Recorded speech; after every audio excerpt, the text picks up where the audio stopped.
carb tolerant people that can eat quite a lot of carbohydrates and not put on any weight. And then there's other type of people that look at a carbohydrate and they get fat. So what we're trying to do is, we're not going to say you can never have carbohydrates, but what we try and do is we assess the waist to hip ratio, and we found that people that have a high waist ratio, when we do give them carbohydrates, they sort of stay inflamed for quite a long period of time. So what we try and do is, we don't cook carbs out, we just control them.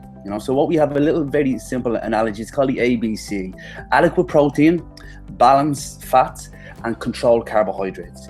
So again, we're looking at having the right amount of protein, the right amount of essential fats, but timing the carbohydrates to suit people that are metabolically inflexible. So people that don't do well on carbohydrates, that put on a lot of weight, we just give them carbohydrates maybe after training or at dinner time. We control it until the weight loss starts to come.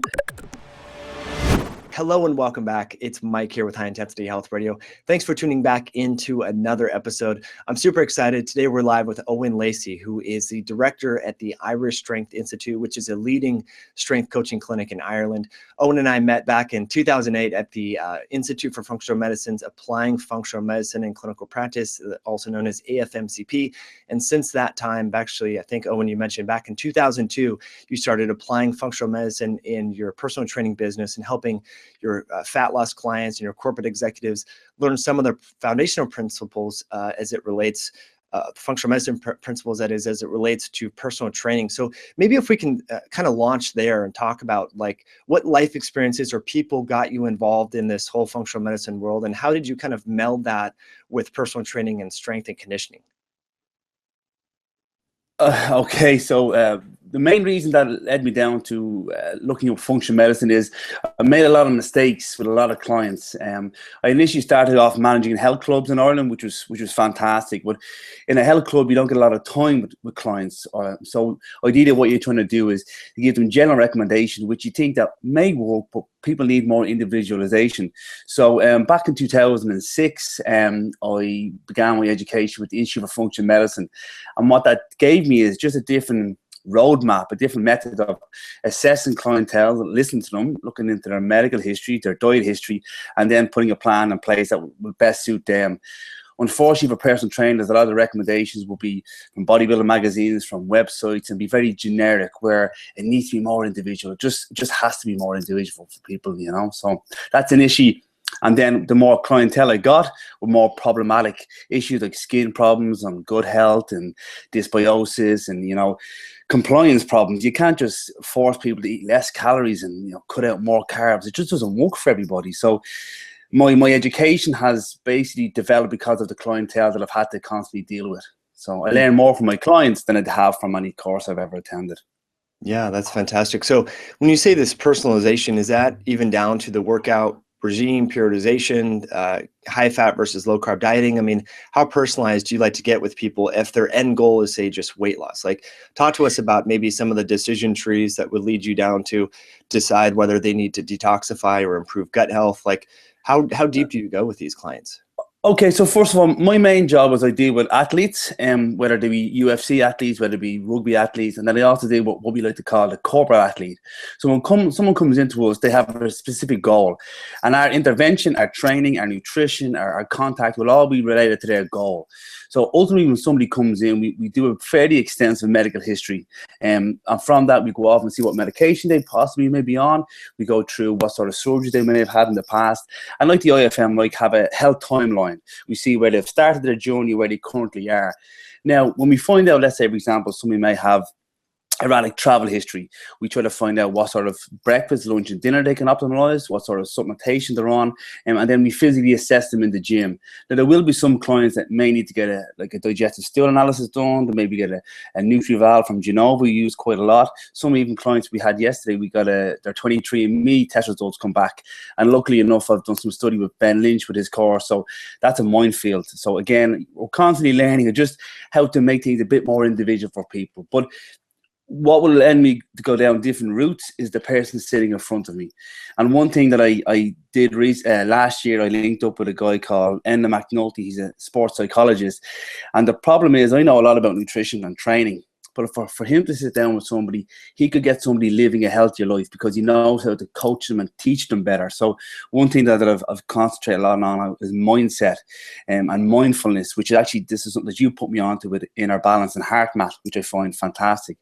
So our interventions will basically be more aggressive with people that are more willing to make bigger changes. Clientele and athletes that may need to have less changes, we'll meet them where they are pretty much. But the more information we have from tests, as in stool analysis, adrenal stress index, nutritional evaluation, we'll do that, but not necessarily off the bat, you know. Yeah, that's really fantastic. One thing that I found to be very effective as well is talk about this mindset strategy to give people, the bigger reason why they're doing things. And so we can nerd out about ketogenic diets and, fat adaptation and mitochondrial pathways and mTOR and muscle building. But if you don't have that your mindset right, like that stuff is just kind of intellectually titillating, as Jeff Bland would say. So I really like that. Have you found that being, practicing these mind body, whether it's meditation or heart math, does that help with the state of mind to get people and to stick to their goals? Because I know goal setting is a big aspect of your practice, and like, you talked about the mindset. So are those two concepts connected, or are they different? Can you talk about that? I think they have to be connected. One thing that I find is everything that you drink, everything that you eat is either going to take you closer to your goal or further away from your goal. And people need to be more invested in every single thing that they do. So even in relation to food, for example, I've got a client there, he travels all over the place, but he just scoffs food down as fast as he can. So we have a very simple system for him, the 5, 10, 15, 5 belly breaths, 10 seconds down every time you take the mouthful, and every meal must be 15 minutes. I know the research says 20, but 15 minutes for him is a big change. But what we want to get people invested in is that every time they drink something or eat something, again, is taking them closer or further away from their goal. And then, again, there's a great book, which I'm sure you've read, by Carol Dweck on mindset, having a growth mindset or having a fixed mindset. When people come to us, unfortunately, they're not necessarily sick, but they're not healthy. As Jeffrey Bland says, the absence of the disease doesn't mean the presence of health. So when somebody comes into us, what we're trying to do is change their environment so we can hopefully speak to their genes to give them a healthier phenotype is our main approach. But so mindfulness has to be a component. If I said to you, for example, you can't eat bread, you'd leave your house today and all you'd see is bread. So we try to program people for success, tell them what they can have, tell them what exercise they can do. And again, using the heart match, which I think is fantastic, and an app that we also recommend, Headspace, it gets people in a better state, a better state to be healthier, to live a healthier life, to make better decisions, Yeah, that's a really good point. But also, as you talk about in the presentation that you sent to me, is this heart-based, mindfulness activities, if you will. They also reduce cortisol, which is very catabolic. So it's congruent not only in making these dietary choices and being more mindful and improving digestion, but also minimizing the catabolic effects that can be, kind of counteract all the good work that you put in the gym. So I know that you talk about that in some of the programs that you teach and so forth. So do we want to do like heart math and meditation post-workout to minimize that cortisol response, or does it matter the time of day? Have you found anything to be more or less effective? We've tried a few different things. Cortisol, again, chronic high levels of cortisol can be catabolic, but cortisol is an essential hormone. So necessarily bring it down as fast as we can post-workout can be advantageous. But what we find to do is there's bigger roadblocks or derailers. If you have a client come into you and he feels like he wants to put on muscle mass or drop body composition, and he wants to take this carbohydrate post-workout, this supplementation, but the fella isn't sleeping, it doesn't make any sense. Or he's maybe going to bed super late, he's waking up 3 or 4 times during the night. That is more catabolic to his lifestyle than taking a special supplement. Now, don't get me wrong, I love supplements. I think they definitely have their place. But sleep, naps, motion, staying asleep, being more of a relaxed environment, some diaphragmatic breathing, hydration, essential vitamins and minerals, not necessarily some super sports supplementation is going to be the be all and end all. But I definitely think coping mechanisms or managing stress throughout the day is more important for a balanced cortisol level rather than trying to bring it down post-workout as fast as you can. Yeah. Some bodybuilders might disagree with me, but I'm dealing with real life people, not people that are necessarily getting on a bodybuilding stage or competing to that level of physique. Right. Yeah. So, I mean, what you're saying is basically people just have like a small window to work out, like 45, 60 minutes. And then if that doesn't translate, into their helping their work life, if they're like cutting their workout short to then squeeze in all this heart math. So basically do it when you can. That's convenient for you, which is important.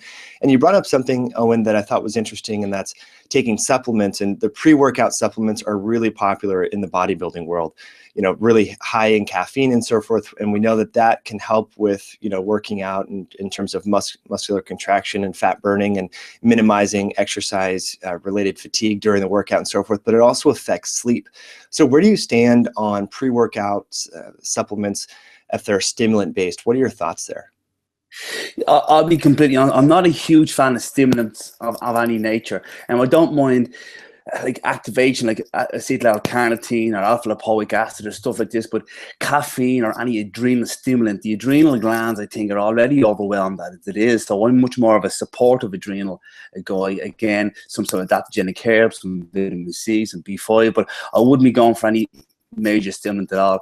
I think for the majority of people that we want to exercise them so they have a little bit of mindfulness, that in the moment they're training, they're not worrying about their job or their mortgage or their relationship, so they can get the best out of the training. But heavy stimulants before a workout, I think, can have too much of a negative connotation later on in the daytime.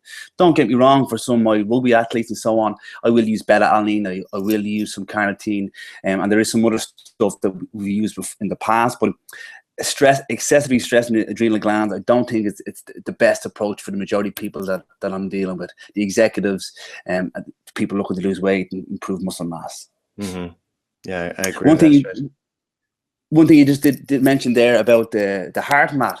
One thing that we have used is, what I like to do is, I'm a father. I've got 3 kids. I know you're a father of a young daughter, and again, I run 5 gyms over the place, and sometimes to my own detriment, when I finish work, I go home. I may be overwhelmed. I'm checking WhatsApp messages because people can see that you've seen it, so you have to get back to them. So what I like to do is I sit on my car in my driveway and I do my heart mat for 5 to 6 minutes before I go into the house. It just allows me to be a better father, a better husband, a better friend, a better brother. I just find that if I go in, I'm half messaging people from work, or I'm getting back to people that have inquiries. I'm not there to hear about my wife's day, or my youngest daughter's day, or my son who's a UFC fan. All he wants to talk about is Conor McGregor. So again, it gives me that situation to be present in the family home. So that's where I find the best time for meditation is for me. I love that. So being more coherent when you're with your family instead of being distracted. That's a beautiful tip. One thing that I find post-workout is getting in the sauna, because that really helps to bring down that sympathetic tone and increase the parasympathetic tone. So sauna therapy is unique. And I know you talk about that in the role. I want to kind of transition here, Eoin, to detoxification. And this is an aspect that in the traditional fitness community, we don't see a lot of emphasis on this. I mean, I follow a lot of, strength and conditioning type folks on Instagram, and they're eating foods that are rich in toxins and processed chemicals and food additives, and all the bodybuilding, stuff in the retail stores are loaded with coloring agents and endocrine disrupting chemicals. And so this is a big aspect that you like to emphasize, this role of detoxification. So let's kind of talk about a practical approach to someone that wants to gain strength and burn fat. Where do you start with them when it comes to detox? So the first thing is, we all bioaccumulate a number of toxins during our lifetime, and the major issue is when I get people that are in the physique or the bodybuilding world, they've eaten crap loads of tuna. So that's number one thing that we take out of the diet. So again, as I'm sure you know, Robert Roundtree, phenomenal guy when it comes to detoxification. He has a very simple approach. First thing we're going to try and do is to avoid any toxins. The second thing we're going to do is try to upregulate the elimination or mobilize these toxins and get them out of the body. The problem is, a lot of fitness people and personal trainers will have a client to come into them. Maybe they're 45, maybe they're 50, and they run the complete crap out of them. And these guys are liberating all these storage toxins in the adipocytes and don't have the GI health to get rid of the toxins, or the lymphatic health to be able to liberate this sweat. So the first thing that we do is we start on a nutrient-rich diet. a nutrient-rich diet that's colorful, we eat like a rainbow, and we eat real food. So we say to our clients, did your breakfast ever run around the field? Did it ever fly? Did it ever swim? Did it ever grow? If it doesn't follow those rules, I don't think it deserves to be in your mouth. So we try to concentrate forcing on real food. We support phase 2 and phase 2 detoxification. But before that, we look at the gut. We get the gut healthy, we get people regular, and then we can start to liberate these toxins. But unfortunately, going the other way and just exercising people and cutting their calories low is not optimal in order for detoxification to take place. As you know, it's a very metabolically demanding process, and a lot of things need to be in place. But the gut, I can't stress, the gut and eating real food are our first two approaches. Yeah, you bring up a really unique perspective and vantage point of this role of detoxification. And when people embark on these weight loss programs, I never really thought about it that way. But yeah, they are over-exercising and under-eating. So in your perspective, you think that could be due to, the fat cell liberation of stored toxins, which can actually make people feel sick. And maybe that's why they don't adhere to the program. Have you seen that in your practice? Yeah. We have television programs over in Ireland. I'm sure you have in the States, The Biggest Loser, and everybody's crying. And I see these programs and I feel terrible, first of all, because these people don't have the biomechanics or the posture. They've postural compensation because they're overweight, their knees, their lower back. These people shouldn't be doing repetitive exercise. They're going to wear their joints down. Second, they could put them on a low-calorie diet and they think they're just going to burn this fat. These, again, as the adipocytes release these endocrine disruptors causing mood problems, sleep problems, LPS is circulating through the body. What we want to try and do is support them first with good nutrients, exercise them as much as they can without undue fatigue and joint damage. So sauna therapy is fantastic for that standpoint. But if all you have is a hammer, everything is a nail, so just exercising the crap out of people isn't going to get you better results. So that's when it has to be more individual. Mightn't make great television program, but it has to be more individual. Has to be. Yeah, that's beautiful.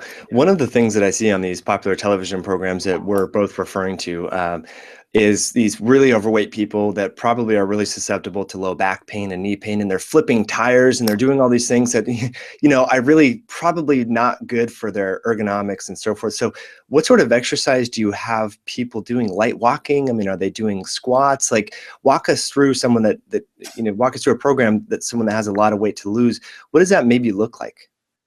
Okay, so first of all, when someone comes in and they may be overweight, let's say you have a client in, I had a client in last Monday, she was 168 kilos. That's a lot of weight. She's 6'1", so she's quite tall.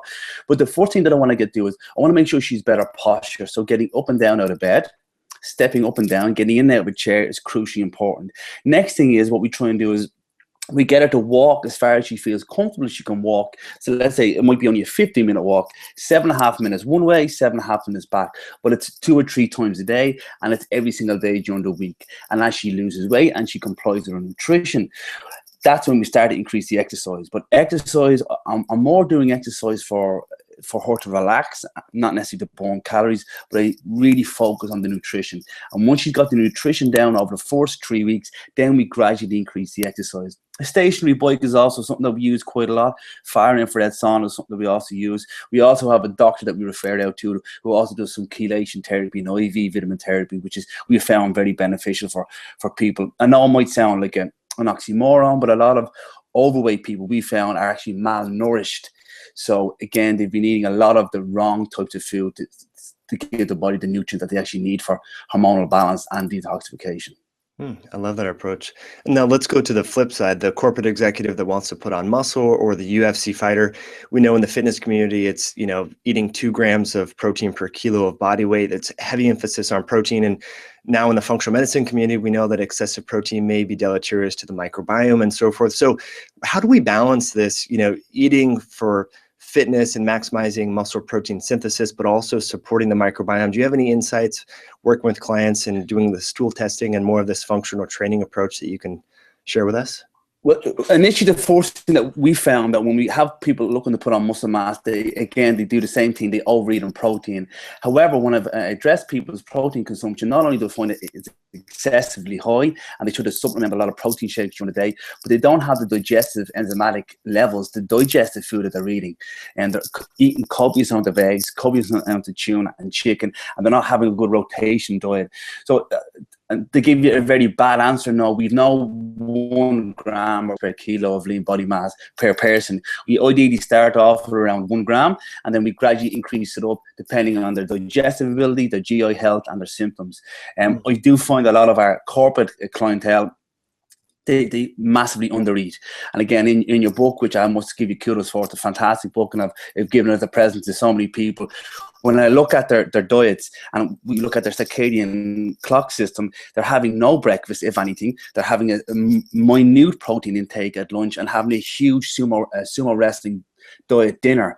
So for the corporate executive, I like to just space protein out during the day. But the first thing that we like to do for our corporate executive is get good greens on the plate. The second thing we like to do is get good fats on the plate. And then last thing is protein. The problem is protein tends to be forced for a lot of bodybuilders, and carbohydrates tend to be forced for a lot of executives. So we just like to have them more of a balance. And then pending their results and their symptoms, we increase or decrease accordingly. But we don't have a set system for anyone, but we have an approach that we start off with. That's beautiful. So you really address, make sure digestion is working optimally before we start to tinker and test with these different macronutrient levels, which leads me to the next question. Do we start with heart rate variability and mind-body strategies to improve that parasympathetic tone, or are you recommending supplements to improve digestion? Like, where do you start with people? I mean, what have you found to be successful there? So the first thing we like to do is we try to get a good breakdown of the whole week. So we give them a questionnaire for the whole week, and we find out what times they're eating, how much fluids they're having. One thing that I have found is that in the corporate world, people tend not to eat till later on in the daytime. Tend to have a lunch and they go and then a very big dinner. So first of all, we flip that in the head. And how we generally do that is we stop people having dinner for 3 nights a week. If you stop one of your clients having dinner 3 nights a week, they will not leave the house on the 4th day without having breakfast. And that helps us to get their digestive and their metabolic rate up and going. Next thing that we try and do is when I assess people's water intake, they have a lot of water at each meal because they don't think about drinking it during the day. And as you know, that's going to dilute digestive enzymes and interfere with how well they digest their food. Next thing we do is that 5, 10, 15 protocol. They have 5 belly breaths before they have their meal. They can close their eyes, they can meditate if they want, but it's 5 diaphragmatic breaths, relaxing the body, putting the knife and fork down for 10 seconds between every bite, and making sure the meal is not finished for about 15 minutes. 15 minutes is the goal minimum. And they have to get away from their office to do that. And once we do those approaches, if things aren't working, we look into maybe hydrochloric acid and some digestive enzymes. A lot of people in Ireland, actually, it's quite common for a gallbladder to be removed. So we may need to look into ox boil and so on, but it depends on the client. So that's our initial approach. But again, getting people to rest in a restful state, away from the office, having the 5 belly breaths, taking your time, having it with a friend is something that I always try to recommend people do rather than eating on their own. And most food you can hold in your hand, like a burger or a sandwich or a bagel, gets eaten way too fast. So I like these people to sit down and relax and have their meal as much as they can. Oh, and I love that practical approach. That's a fantastic way to really get back to mindful eating. And it makes a lot of sense. You know, when you are holding that grass-fed burger, even with lettuce, I mean, the natural inclination is just to tear into it. So it's nice to use your fork, put it down, take a few breaths. And I like that idea of just taking 15 minutes to complete a meal. And I've shared this on the podcast before, but I mean, when I go out to dinner with friends or family, even this happened last night, I'm always the last one to eat. And people are looking at me like I'm, not hungry or I'm dieting. And I'm just saying, no, I'm taking my time, being mindful, part of the conversation. So try to be the last one to finish your plate if you're eating with a group, which is awesome advice. So Eoin, let's transition now, if we could, to metabolic flexibility. That's a huge aspect of some of the upcoming training programs that you talk about. It's a hot emerging topic in the research. Can you kind of define what metabolic flexibility is and how you assess it, and then what we can do with that information? Okay, so one of the things that it's very evident in Charles has a protocol called biosignature modulation, where you assess skin folds in relation to how well people balance hormones. I've done a lot of hormonal testing, and sometimes that doesn't necessarily match for everybody. However, there is some type of people, we call them carb tolerant people, that can eat quite a lot of carbohydrates and not put on any weight. And then there's other type of people that look at a carbohydrate and they get fat. So what we're trying to do is, we're not going to say you can never have carbohydrates, but what we try and do is we assess the waist to hip ratio. And we found that people that have a high waist ratio, when we do give them carbohydrates, they sort of stay inflamed for quite a long period of time. So what we try and do is we don't cook carbs out. We don't. We just control them. So what we have, a little very simple analogy. It's called the ABC: adequate protein, balanced fats, and controlled carbohydrates. So again, we're looking at having the right amount of protein, the right amount of essential fats, but timing the carbohydrates to suit people that are metabolically inflexible. So people that don't do well on carbohydrates, that put on a lot of weight, we just give them carbohydrates maybe after training or at dinner time. We control it until the weight loss starts to come, and then we can cycle it up and down. We have one of our trainers outside, Stephen, a brilliant guy. The fella can eat pizzas, never put on weight. Not everyone should follow his diet.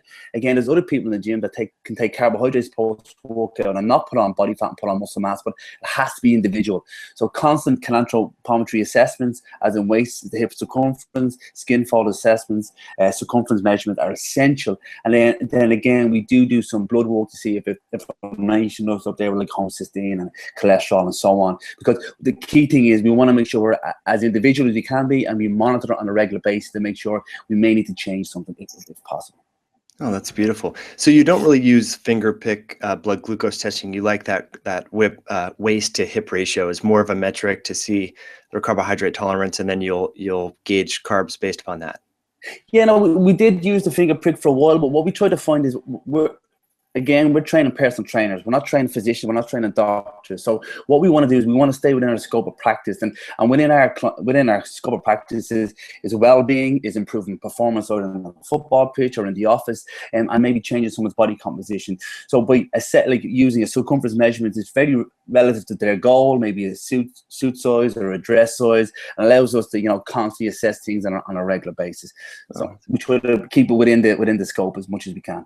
Yeah, that's a beautiful way to do that. And then, so basically what I heard you say is as individuals start training more and losing that belly fat, they might be able to tolerate more carbohydrates because they're storing more glycogen, their muscles are less, the ectopic lipid deposition is not as great in the skeletal muscle, so that they're more metabolically flexible. So what does that carbohydrate cycling kind of look like once people become more metabolically flexible? Are they eating carbs 3 days a week? Have you found like on heavy days like back or leg days, or what are some guidelines that you like to recommend, or is it all individual? No, it is all individual. Normally what we'll have is, depending on the person, so when someone's body fat comes down or someone's waist or their visceral adipose tissue fat mass comes down, we'll introduce more carbohydrates. We'll always have carbohydrates in the diet. People don't think that vegetables are carbohydrates or fruits are carbohydrates, unfortunately, but they'll always be in the diet, and we will always have some sort of quinoa or sweet potato or rice in the diet, but we will cycle it and increase it on heavy training days. So like a leg day, they'll increase it, or a high intensity interval training day, they'll release it, they'll increase it, and then possibly over the weekend. So it might be a situation where someone has Monday, Tuesday, Wednesday, Thursday are relatively low carbohydrate days, as in maybe only 20% of their meal at dinner is carbohydrates. Then maybe on Saturday and Sunday will increase it. So it could be 4 low days, 1 medium day, which they increase it after a workout and at their dinner, and then Saturday and Sunday they may have a bit more on their dinner time. But we try to put it into their lifestyle. So again, executives may want to go out for dinner the weekend, so we time it so they can have it for their starter in their main, and if they want to have a dessert that they're not taking an intolerant food. But we try to time it in their natural schedule, if you like. Some days people might do 2 low days, 2 medium days, and more high days. It depends on when they're peaking. If they're competing at the weekend in a competition, then we'll carb cycle them or carb load them as such. Yeah. Oh, that's a beautiful advice. Oh, and one of the things that some of my clients complain to me about when they start to exercise and go on more of a ketogenic diet is that they're not putting on muscle. And what I've found is, generally it's that their muscles are depleted of glycogen. And so they say, Mike, I'm getting stronger and I feel better in the gym, but I just look like skinnier. And I've noticed there's this correlation. I've figured this out, through years of training myself, that when you eat high carbs, you tend to retain more water and you look more fuller and more hypertrophy. So have you found that? And what do you say to clients when they say, like, gosh, I feel stronger, I feel like I'm getting there, but I just look skinny? And how much of that is related to water retention and carbohydrates? You know what? I have a good friend of mine, Dr. Eric Serrano, and he's got a huge amount of research on this, and he's my go-to guy for a lot of this information. But what we basically have found is if you go any longer than 4 days of super low carbohydrates, your glycogen depleted, not only from your liver, but also from your muscle. So you tend not to be able to put on muscle size. So every 4th day, generally, we have an increase in carbohydrates. Also, we use some creatine, but again, it's been shown that the people that are magnesium deficient won't be able to store that sugar into the muscle cell and won't be able to put on some soy. So magnesium is also something that we address for those people. But generally, we don't go any more than 4 days on a lower carbohydrate diet because that's not going to be conducive to increasing muscle mass. And for those people, we may actually add a 1-to-1, let's say a Vitargo or some sort of sugar post-workout for them and not have too much carbohydrates at dinner. But how they feel, their muscle size, their endurance will all dictate how much we add onto it. But definitely, I fully agree. If someone's low carbohydrate for a long time, they won't be able to put on a muscle mass. Yeah, and they complain, even though their workouts may be okay, they complain they look skinny. So it's kind of an interesting conundrum there. So let's kind of finish off here, Eoin, with the ketogenic diet. There's, as you know, so much interest in this. People are really excited about nutritional ketosis and so forth. What are your general thoughts here? I know you look at things from a functional perspective, looking at gene polymorphisms. You mentioned the 23andMe testing. Have you found different genotypes or different single nucleotide polymorphisms or body types, the mesomorphs or endomorphs and so forth that do well or don't do well on ketosis? Any guidelines or tips you can share with us? It's something that, again, I'm looking heavily into at the moment. What I have found is, at the moment, a lot of Irish women of the age, I'm not going to get myself in trouble with my clients, but of my 40-year-old plus females, I found that they do a lot better on a lower protein, higher essential fat, lower carbohydrate diet. People that are a little bit bigger, I think they don't do well on a lot of carbohydrates. Again, they're quite inflamed. I don't think they manage them that well. So at the moment, I found guys that are that bigger or the higher body fat, they tend to do much better on a ketogenic diet. Females of a certain age bracket, they don't do very well on a high protein diet, so it tends to be more lower protein, higher fat, and controlled carbohydrates. But I definitely think there is something to do with the genetic polymorphisms of whether people do better or worse on a ketogenic diet. That I haven't done too much research in, to be honest. Yeah, that's very interesting. I know there's some different aspects where interest in the ApoE4 genotype and even the MTHFR is how it relates to fatty acid oxidation. So that's pretty fascinating. So I thought I would address it because it does come up. And I do hear this from some of the younger women in their 30s. They say, you know what, I didn't feel well on a ketogenic style diet. But like you mentioned, the women in their 40s tend to feel better. So I wonder if there's some hormonal connection there, if estrogen affects some aspect of it. I don't know. There's some interesting... Definitely, there's something. Again, I had a lady recently, and we got her tested, and she had the 2 VDR variations. So she needs a bit more vitamin D. She did have the methylator gene to 2 variations. So again, we had to address that. But again, in relation to from a ketosis point of view, we haven't looked too much into it. But definitely, it's food for thought. So you can send on more research, Mike, as you get it. I'd gladly appreciate it. Yeah, well, let's stay in touch on this. I know one of our mutual friends, Alessandro Ferretti, is actively implementing some of this research and doing a lot of kind of experimentation on his clients, if you will, and looking at genes and heart rate variability and different biometrics. So we'll definitely follow that story. But Eoin, before we go to final questions, you have an awesome seminar coming up in Australia where you're teaching these concepts and these foundational principles to personal trainers. I would love to know a little bit more about that, some of the formats and some of the, different paradigm shifting ideas that you're bringing into the personal training world. So let's kind of talk about that a little bit, and then we'll go to some final questions. Okay, so again, I've been lucky enough to travel around teaching to personal trainers for a very long time. And unfortunately, one of the areas that's lacking is individualization. So what I've done is, over many years, I've not necessarily become an expert, because I am in no means an expert, but I've found a lot of different ways that don't work. So by giving other trainers a method of assessing whether it be insulin may be an issue, or gut health may be an issue, or your client may need a bit more help in detoxification, or assessing how to increase fat loss or improving muscle mass, not only the genetic approach, but much more a genetic approach. So we put together a program which is applying functional medicine for the personal trainer. And one thing that I have found, there's a lot of not great supplement companies out there. So I was lucky enough to come across Zymogen a few years ago, and I found them exceptional. Not only the product exceptional, but their aftercare is exceptional. So if you want to find anything out about any one of their supplements, it's very easy to get to. And again, their staff are fantastic. So I've been using their products for a very long time. And what we've done is we've linked together. So what's going to happen is now I'm going to be teaching this 2-day course. And before the course happens, there'll be 6 webinars provided by Enzymatic, giving the personal trainer information on who should take a multivitamin and how is a multivitamin put together and what's in the fish oil and what's the benefit of EPA in relation to DHA. Well, other companies don't do that in relation to magnesium and zinc and vitamin D. Who needs these staples? Then they come to the 2-day seminar and we educate the trainers how to use supplements, but not only how to use the supplements, but how to assess their clients if supplements are needed. It may not be needed for everybody. We get their diet right, we get their food sorted, we look into their sleep, their digestion, their mood, their energy, their hormone balance, and we try to use a combination of mindfulness and lifestyle and exercise and supplementation to balance our clients, to get them on the road to improving their health. And that's ultimately how the course came about, from seeing so many clientele and teaching to so many trainers and finding that they were just pushing the same system all the time.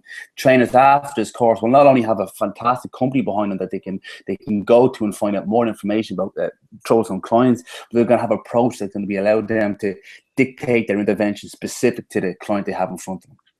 Yeah, that's beautiful, and also give the personal trainers a better, unique, aspect to their business. Because they become trained in functional nutrition, whereas so many, personal trainers are kind of teaching the same old model. Periodization and increased protein, low carb, and it's like, if you want to differentiate yourself from a business standpoint, so you get more referrals, more clients, you need to bring some new tools to the table. And so this is really a unique aspect to keep sharpening this on, making your business more competitive and giving people more options to improve their health. And you mentioned Zymogen is a really unique line to do this with, because, Owen, everything we've been talking about here, from reducing stress to improving metabolic flexibility to improving sleep quality and decreasing restlessness during sleep, Zymogen has a bunch of excellent tools that are free of any allergens and endocrine disrupting chemicals and synthetic sweeteners. So they're really an awesome line from that standpoint. So it's a great partnership. So this is a 2-day course, I believe, in Australia. And do you have plans to take this elsewhere? And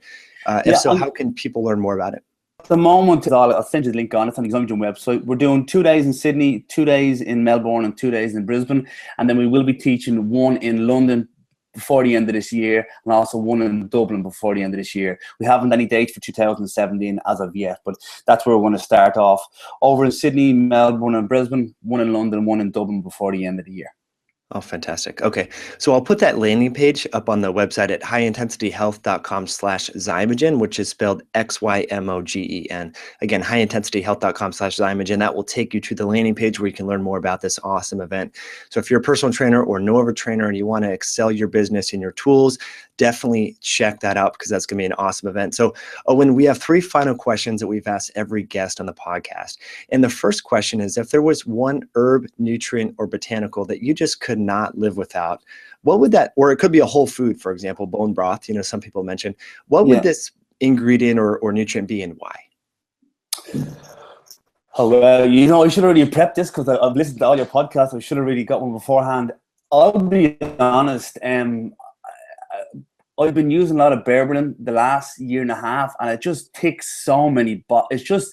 It's a no-brainer. It just ticks so many boxes and we've had fantastic results with it. So that's what I say. Berberine, phenomenal. Yeah, and you personally are taking it for blood sugar issues, for gut health. What have you found to be effective? Well, exactly. The blood sugar levels, good health, it's antifungal, antibacterial. It just ticks so many boxes. So when we have a client come in and we want to put something into their diet that's going to tick a lot of boxes and help a lot of systems, it just really helps. Fantastic.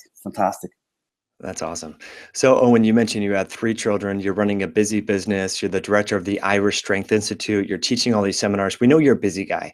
We want to know what makes you successful. We know successful people have a morning routine, something that they do on a habitual basis every morning. So if you could share with us briefly, what your first couple hours of your day looks like and how you structured it that way, and give us some details and insight about that. Okay, so again, this is an assistant that I've come up with myself. I read a number of books like Miracle Morning by Hal Elrod and The One Thing and so on. So I've got a lot of insight from other people. What I like to do the first thing in the morning is I have my phone on airplane mode. and it's not in the bedroom. So that's number one thing. When I get up in the morning, I generally will shower, then I'll have my breakfast. I won't go near the phone. I won't turn it on to check any messages. The only time I will is if I have a client booked in the next half hour, they need to check if they've cancelled or something like that. That's the only time I'll check it. Then when I get up, I'll have my breakfast, and I'll go to the gym. Once I come to the gym, I'll generally do between 20 to 60 minutes of some sort of study. And my rule is, if I don't do some sort of study, I'm not allowed to train. And then I'll probably train around 10 o'clock and then kick off the day from there. So normally I'm up with my family because they have to go to school, up about 7 o'clock, have breakfast, get the kids started to school, and then head to work, get my study done, and then I'll train. That's fabulous. So your future self would not allow you to do the study if you did when you say study, we're talking about like doing research, sharpening the saw, reading some books and so forth. So you purposely place that before your workout because you'd rather work out instead of do that. Yeah, that's it. So and what I do is I have an Audible account, so I'll always listen to a book on the way to the gym. So my goal is to get through a book a week on Audible, and then I have my own study on the computer that I have to do. It's just that if I get out on the gym floor, that's me done. I can't get away from clients or questions and so on. So I like to have my study time in the gym. People know not to disturb me. You like to know not to come in now, and then I can go out and do my thing.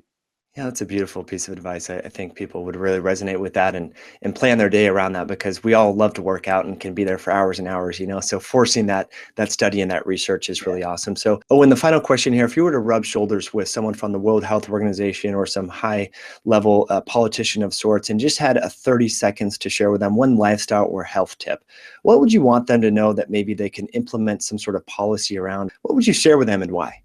Well, the first thing I think is health education is massively skewed up. Most of the information that people have about food is from marketing campaigns. So we have a very simple approach. We call it the 5-finger approach, that you feed yourself. Nobody's ever eaten food by accident. So every food that somebody consumes, or any meal they have, should have some sort of protein, should have some sort of fat, should have some sort of carbohydrate, some should have vitamins and minerals. The problem is most of the food that people are consuming don't have those 5 things in it. So I think it's more about health education and starting off not only with the parents, but also with the kids at a younger age. The food, actually, on the way to work today, I just seen a group of kids having a bag of chips for breakfast. I nearly beeped the horn at them. So the education when it comes to food, it just isn't there. So start off in the schools and educate the parents and the teachers so that the kids, as they move forward, know that food should have, or every meal should have the 5 components. Yeah, beautiful advice. It starts at home.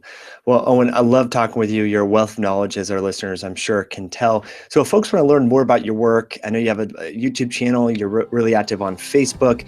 What's the one channel if folks are just driving right now and they want to check you out? How can they do that?